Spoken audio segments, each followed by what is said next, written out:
Killer Innovations Podcast for Monday, September 19th, 2005, coming to you from Palo Alto, California.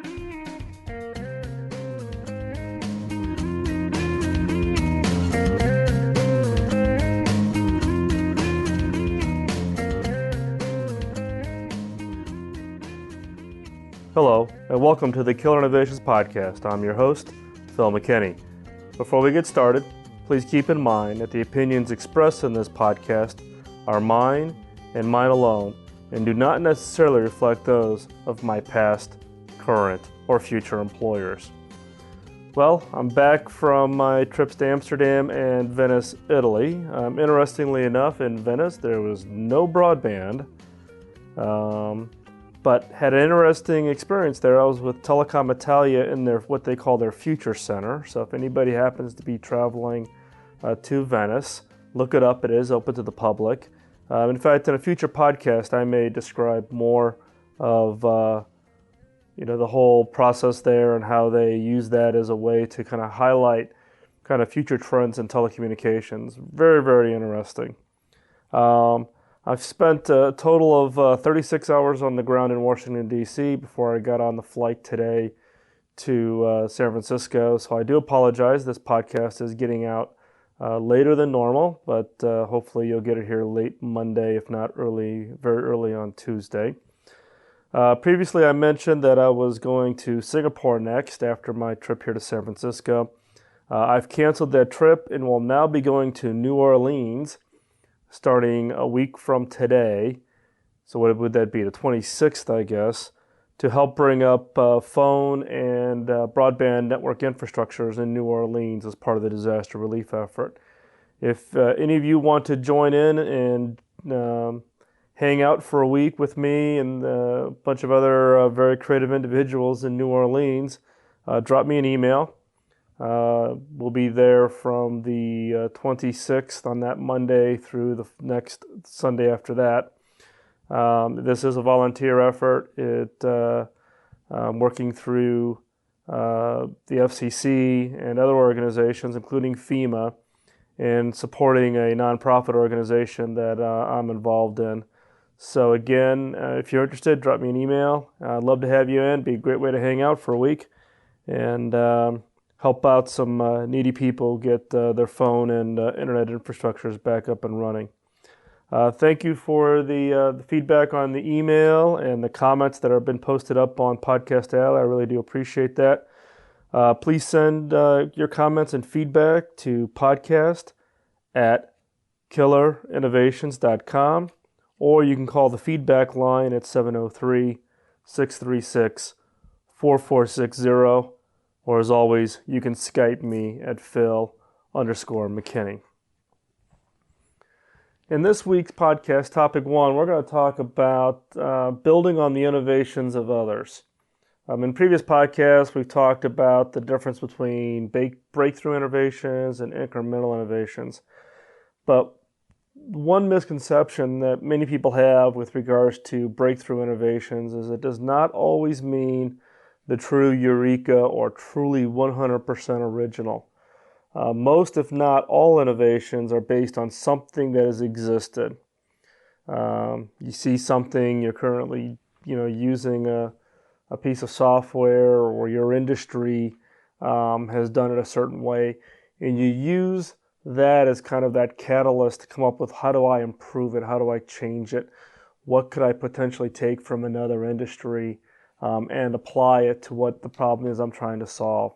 So again, you find that most innovations are not really that truly unique eureka moment. It's really building upon the shoulders or building upon the innovations of others that really lead to some of the really great breakthroughs. I don't remember who said it, but a quote goes something like, quote, "There never has been an original idea." And I don't know if I quite believe that, but I think it's a good premise from the standpoint of it isn't always that, wake up in the middle of the night with that absolute brilliant brainstorm and everything is truly unique and not based on anything else. I just, at least in my career, in my experience, I don't think I've ever really come up with something that is just totally new. It is always based on either experiences or knowledge or having seen something that is out there that maybe doesn't work quite as well, but that I think I can improve upon. And the innovation comes from how do you drive those kinds of improvements. Now, improvements aren't constrained to just being incremental.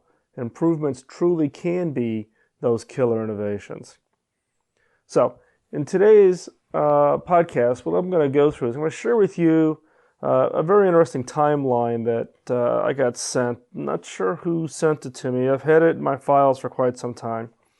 But it's really talking about, those of us, at least in my case, I'm an absolute book addict. In fact, the joke is I have to lock my wallet into the trunk of the car when I walk into a bookstore. Otherwise, I will spend way too much money. And I have more books than I'll ever read in a lifetime. But I just have just this real love for books and for reading. But when you really think about it, today's books and the whole process of bookstores and how books are marketing are obviously based on innovations and ideas that were generated or created from way before. So I got the hold of this timeline that really does talk about, what were all the innovations and ideas that really allowed for us to experience the books that we have today. So, first off, we need to obviously find out, or at least appreciate the fact that someone actually did invent paper. I'm not quite sure who invented paper, but the person who's probably most credited for the creation of paper is a guy by the name of Cao Lun, who was part of the Chinese court around 105 AD. Albeit he may not have been the first, but he was the first one to get it down in writing and getting credit.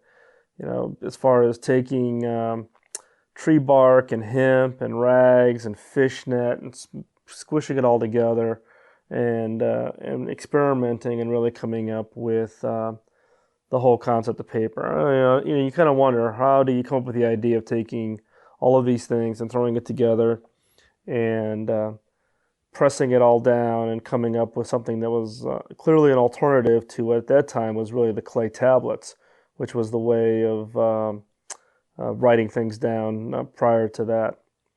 On the heels of that, then you had the invention of movable type, and everybody knows that was Gutenberg around 1450. Interestingly enough, everybody credits Gutenberg for creating the movable type with regards to printing the Bible, which is true. But one of the little deep, dark secrets that a lot of people don't realize or never learned is that really the big money maker for movable type was not in the production of Bibles, but in the production of early pornography or dirty stories. And actually, one of the things that I've learned, and a lot of people who look at predicting the future quickly find out, is that, albeit you can have your own personal beliefs around pornography, but pornography itself is actually a good predictor of future trends. Pornography was the early moneymaker, profit margins for the whole web services concepts. They were the first ones to do video broadcasting over the internet. So there's a whole variety of technologies that for some reason the pornography industry latches onto, and in many cases are the first ones to really create a business model and generate profit. So, invention of movable type, Gutenberg. And then you had to think about who actually thought about taking movable type, paper, and writing the first novels. And there's a whole series of people, depending on who you believe. But the general premise is that the first novels were really written as part of, in early Japan, a way to document the stories that were being told amongst people. One in particular is called the Tale of the Genji, and really it was written by a woman who was serving in the Empress court in Japan. The the Empress wanted a variety of different stories. She was tired of hearing the same old stories. And so this one particular woman, Sakaibu, sat down and actually started writing stories or documenting them and then telling them, and they got collected up into the whole story of this tale called the Tales of the Genji. And actually, there's a fairly recent translation of these stories of the early novels. And then obviously you got the novels, but then the next natural invention is the author of or creating children's books. And that was done by Jan Amos Comenius. I'm assuming I'm pronouncing this correct. And basically, it's the precursor for Father Goose. And again, it was taking upon paper, books, movable type, and using the books to create material to help children understand new words or pictures. In some cases, they actually used them to show a picture and teach the students Latin. And so really the whole concept of educational books was clearly right on the heels. And then for those of us who like to write out all of anything we're doing by hand, it's the inventor of the pencil. Now people don't really realize how much innovation really goes into, or what went into in the creation of the pencil. And you kind of have to understand a little bit of the history here. The original pencils were made from natural graphite from Britain. Now, France in the late 1700s was cut off from that because they were at war with Britain. And because of that, then that was the catalyst. The challenge being that people wanted pencils. You couldn't get natural graphite from Britain because of war. So what is the alternative? And it's that challenge or that market desire and gap that was generated because you couldn't get it because of the war that became the catalyst for the creation of the pencil. And Conti is the guy, Frenchman, who actually sat down and figured out how to create basically a man-made concoction that became really the whole idea behind the pencil. Same time, okay, you have pencil, now you need what? An eraser. And Joseph Priestley created, or actually played around with the whole concept of vulcanized rubber, which was new at the time, and figured out that it actually removed the pencil marks. And so he was the one who actually made that connection. So, again, here's another example of something that was totally being used for something else, in this case, vulcanized rubber, being discovered to be able to solve another problem, which was removing the pencil markings. Interestingly enough, the design work that was done to try to put the eraser on the top of the pencil, there was an attempt to try to patent that, but the patent office actually declined because it said you could not patent taking two obvious items and just simply putting them together was unpatentable. So the actual eraser on the top of the pencil, there was an attempt to try to secure a patent on it, but it was declared invalid because of literally this. The patent office says that you can't patent combining two things with no new use. And then we've got the famous Waterman pens. Lewis Waterman was the inventor of the fountain pen, and that obviously made the ability to take what used to be quills and inkwells and be able to put that into your pocket and carry that with you.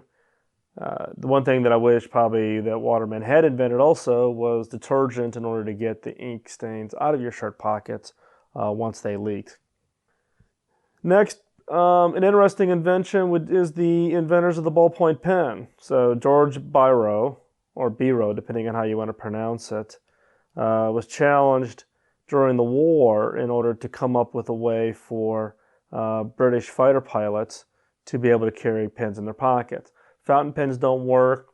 For those of us who travel a lot on airplanes, certain pens don't react very well. given the altitude of flight. So Biro was challenged by the British government to come up with a new way to create a pen. And basically, he took what he saw as ink, the thicker, faster drying ink that's used in the printing press, to figure out a way to put that into a pen such that you could write it, and as you literally, the ink came out on the paper, it was the quick drying, literally driven by the idea of what he saw in the printing press activities. Interesting, though, is that George actually licensed that technology, which became, quote, the Bic pen, to the British government. And the British government bought all of the rights to the George's invention, and then used it with the Royal Air Force fighter pilots so they'd have something to write with. Again, the challenge of war, so that they wouldn't have to be using the fighter pilots, be using the fountain pens and causing all of the leakages. Next came the first libraries. Peter Harrison is the architect of America's first library. It was built back in the mid-1700s, and then pretty much became universal everywhere in the U.S. and in the world, from the standpoint of collecting modern books, not just historicals, and the whole concept of reading. And then right on the heels of that is the invention of the bookmobile. And the first bookmobile rolled out in the early 1900s, actually in Maryland, just north of Washington, D.C. In fact, it was kind of funny. It was a black kind of a van wagon, and when it pulled up in front of people's houses, particularly the farms, it was mistaken as being the hearse, and people actually hesitated going out to the wagon to look at books. But it was a way to get the books out of the libraries and into the hands of the people who lived out in the rural areas and the agricultural farms, etc., and make books available to them. Noah Webster, publisher of the first dictionary, of the first American dictionary, the collection of English words, key invention from the standpoint of agreeing on what the definition of certain words to ensure that they are properly used. Next is the inventor of the literary tour. Someone writes a book and they go off on tour speaking about their book, either in bookstores or now on TV shows, radio programs. Charles Dickens is actually the inventor of the literary tour. Prior to that, people would just publish their books, and people would just either buy it or not buy the book. In the case of Dickens, he turned it into a real money maker. In fact, he used to sell or give tickets away for his appearances. And in some cases, those tickets sold on the black market for the equivalent of $300 today. And so therefore, Dickens quickly figured out that he could make almost just as much money on tour as he did actually writing the book. And it generated a lot of press and a lot of interest in his books, and people quickly figured out that getting out there and doing a little bit of marketing was a great way to sell those books. The first bestseller, the first author to have a book that sold more than 1 million copies was Harriet Beecher Stowe. And in Uncle Tom's Cabin, which is a famous book that she wrote, was actually the first book to go to 1 million copies. And in this case, it actually was such a big winner that it actually had to go through multiple printings, and is even still in print today. Next come all the prizes. There's a lot of book awards, book prizes that get awarded to authors. Winner of the first Nobel Prize for Literature, Sully Prudhomme. And so, again, the whole issue of having book awards, recognition for authors, You would hope that authors would write good material and not focus on the awards. But reality is that egos do get involved, and the awards provide a recognition that a lot of people just continue to search for. And keep in mind that in the early days of book publishing, books were primarily hardback books. With the invention of new kinds of printing and binding technologies, then became the paperbacks. And paperbacks really allowed you to deliver a much lower cost item and therefore open up the marketplace to a whole new set of readers. So Sir Allen Lane is the inventor of the paperback book. And then you've got the audiobooks. Now, many people think that the audiobook is a relatively new invention, but in reality, the first audiobook was produced in 1952 by Dylan Thomas. And again, it was a test to see if people would prefer to hear a book versus reading it. And in fact, in the early cases of the audiobooks, it was primarily children's books in order to allow children to listen to them. Next came the typewriter. So up to that point, it was all done by hand, and then you had to have a typeset, with movable type in order to produce the book.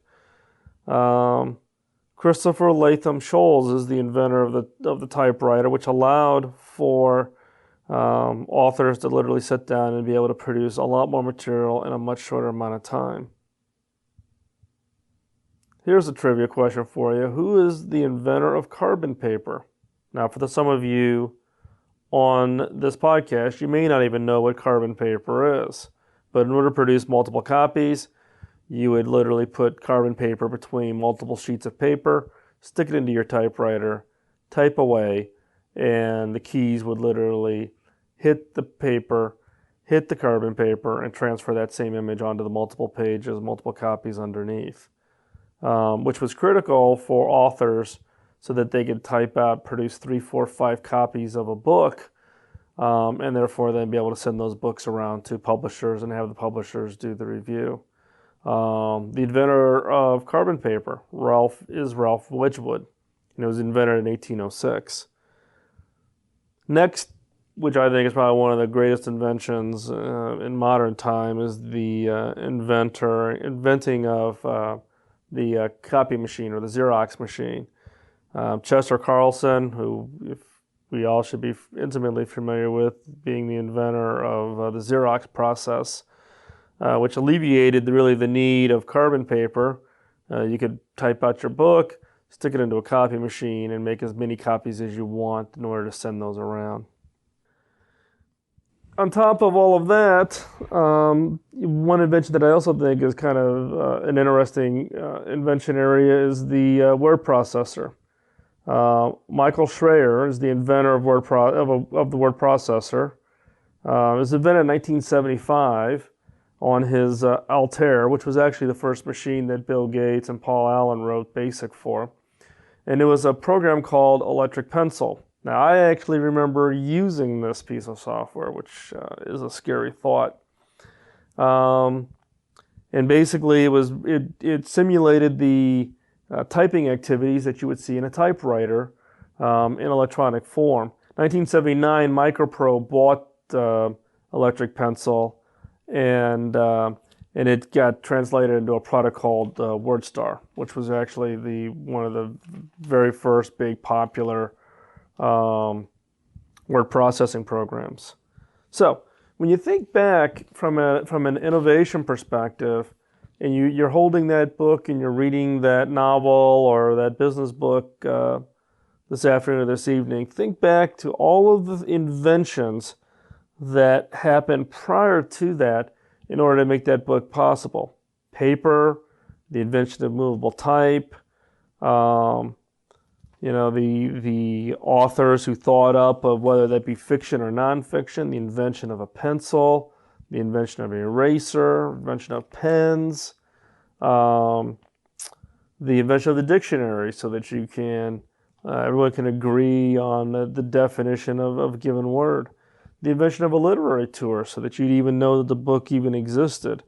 The marketing plans that generate to best-selling books such that authors can make a viable living off of writing books that we can then consume. Audiobooks, paperbacks, the invention of word processing. You could even argue the invention of the computer, or the invention of laser printers. But the point here is not the specifics of each one of those inventions. The point here is that breakthrough or killer innovations are not dependent on really the whole concept that it's got to be truly new or truly innovative. Breakthrough ideas generally come from building upon the work of others that happened before you. So with that in mind, one area to look at is to look in the industry that you're at. Know the history of the industry that you're involved in or the industry that you want to go into. Understand what has been the ideas and innovations that have occurred before. Then look at parallel industries. Look at industries that are maybe similar in structure, or look at completely different industries. And then the exercise, what I do is I randomly pick inventions or ideas from these different industries and mash them together. And then think about, does that make sense? Is there an idea there? And use it as a catalyst for the brainstorming activities. So again, as the quote that I shared before, there never has been an original idea. Breakthrough, killer innovations come from building on the innovations of others. In segment 2, I want to talk about an emerging trend that we're seeing, or at least that I'm seeing, particularly in emerging markets. Emerging markets being the high growth markets in the developing portions of the world.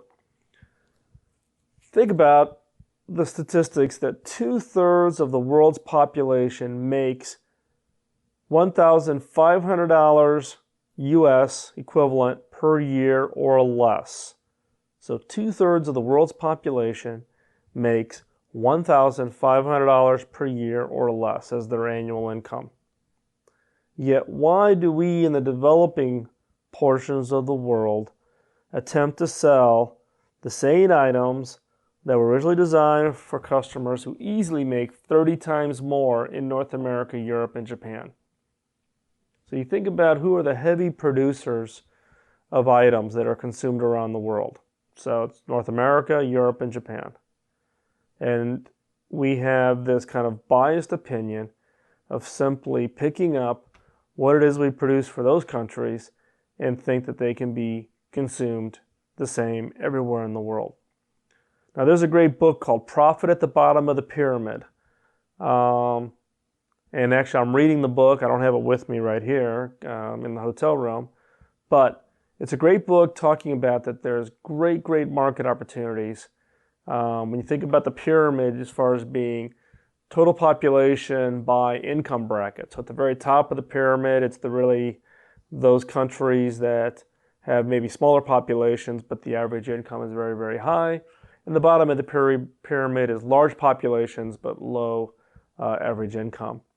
And there's a huge amount of profit that can be derived out of finding the unique problems in those emerging markets. Well, one emerging trend that I'm seeing that's coming up is what I would call microselling. And microselling is really based on taking what we do sell or what we do produce in the developed portions of the world and look at ways at repackaging, remanufacturing, and delivering those into the emerging markets in such a way that they can be effectively consumed. Some examples. Procter & Gamble has done a phenomenal job at repackaging soap and detergent. So take the soap and detergent And rather than trying to sell it in this big box or plastic can last for 2 months, and instead package it literally in single dose supplies and sell it for literally pennies. In this case, Procter & Gamble did this, and Unilever has done this in India and has turned it into being a huge seller. Same product, same formulation, packaged differently, and therefore can be priced differently if that meets the needs of that given market. Whirlpool. We think about washers and dryers as being kind of a developed country invention. But Whirlpool has figured out how to take these and really shrink them down to get a really low-cost appliance that can be purchased in these emerging markets. So taking the same thing that they produce and really aiming that at these target markets. Now, the challenge for a Whirlpool or Procter & Gamble is that they have to recognize, and we all have to recognize, that selling into these markets means that you probably are going to have a much smaller margin. But you're talking about a total market size opportunity that is orders of magnitude larger than what you have access to anywhere else in the world, such as China, Russia, Brazil, or India. So the willingness to think a little bit differently about the problem, which is willing to repackage, take a lower margin, and therefore then be able to drive a much higher volume of sales. Moving on to segment 3, and we're running a little bit late, so I'm going to speed this up here a little bit. The killer question of the week. Given all the effort and time that I've been spending on providing or working with nonprofits in the relief effort in New Orleans and Gulfport, Mississippi, and given what I'm seeing from reports that are coming from the area on the relief efforts that we have underway, I think I picked out this week's killer question specifically around the hurricane disaster relief effort. I've learned more about disaster relief organizations, government organizations, international organizations providing relief effort. And I think the whole process is ripe for innovation. And so I'm going to propose, or I'm going to walk through here with the killer question of the week, but I also want to give out another homework assignment. Given what we're seeing in the disaster area, I'm going to ask for your ideas on how do we address the answer to this killer question. The killer question is do existing solutions never solve the whole problem, even if combined? Do existing solutions never solve the whole problem, even if combined? And another way to flip that question is what gaps exist in the solution, even if combined? So even if you combine all the different component pieces of a solution, what gaps still exist in solving the problem? So for instance, what would it take to fill the gap in the disaster relief? We've all seen the news, we've seen the problems, everybody probably has an opinion, but what would it take to fill the gap in the disaster relief? What would it take to fill the gap in the overall experience of buying a car or making travel arrangements or using a mobile phone? So when you think about the overall product or solution you're delivering, everything has a gap. In the overall experience that your customer gets, or the overall experience that somebody is experiencing dealing with a disaster in New Orleans, there's always a gap. And what would it take to fill the gap? So again, this week's killer question is, do existing solutions never solve the whole problem, even if combined? And again, a slight twist on that is what gaps exist in the solution, even if all the solution components are combined. With that, we're going to wrap up. Apologize for this going a little bit long, and I apologize for a little bit of the rambling here. It's late and my clock is a little out of whack given coming from Italy to DC and then quickly hopping here to San Francisco and have a pretty hectic schedule here. But again, thanks for listening. Please keep the feedback coming. I'm looking for ideas for future podcasts, questions that you think should be answered, or just general feedback. You can send them in email form to podcast@killerinnovations.com. You can call the feedback line, 703-636-4460. And if you leave it on the feedback line, I'll play them at the end of the podcast. Or as always, you can Skype me at Phil_McKinney. Thanks for the votes over at Podcast Alley. Really do appreciate that. If you haven't voted, go over to podcastalley.com. Cast your vote for your favorite podcast. Well, I'm really tongue-tied today. You can tell I'm tired, right?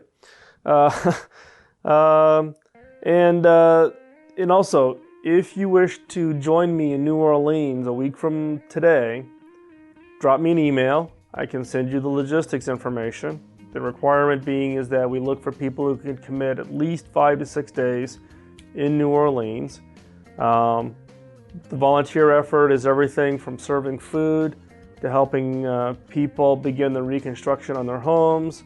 And in between those activities, we're going to be attempting to bring up some satellite downlink stations and actually deploy some mini temporary cell sites in order to bring mobile services up in New Orleans. So if you want to hang out, join me in New Orleans, drop me an email and I'll send you the logistics information. Again, apologize for kind of the craziness on this podcast and a little bit of the rambling, but thanks for listening. Get subscribed, get others to subscribe, and we will talk to you next week. Bye-bye.